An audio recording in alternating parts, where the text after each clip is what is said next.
The cursed doll. It all started when my grandmother passed away, leaving behind a collection of antique dolls that she had cherished for decades. Among them was one that stood out from the rest, a porcelain doll with piercing blue eyes and a serene smile that seemed to follow you wherever you went. Little did I know, that doll would become the source of unimaginable horror. From the moment the doll entered our home, strange things began to happen. Objects would go missing only to reappear in the most unlikely of places, and eerie whispers echoed through the halls in the dead of night. At first, we brushed it off as mere coincidence, but as the days turned into weeks, the presence of the doll grew more sinister. I would wake up in the middle of the night to find the doll sitting at the foot of my bed, its eyes gleaming with an otherworldly light.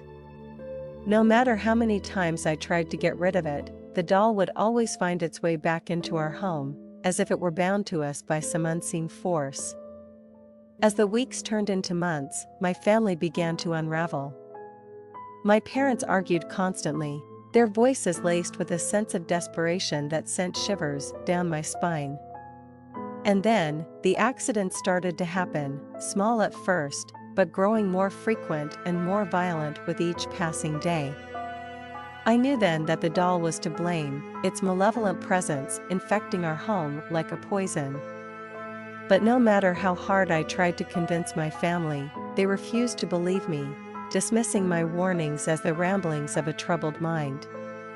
And then, one fateful night, the doll revealed its true nature.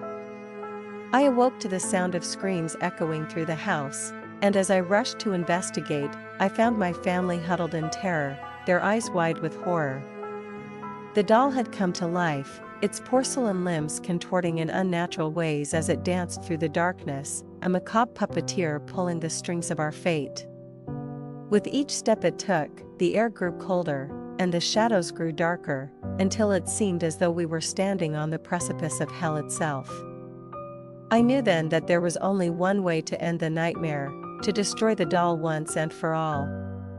With trembling hands, I grabbed the cursed object and cast it into the fireplace, watching as it burned with an otherworldly intensity.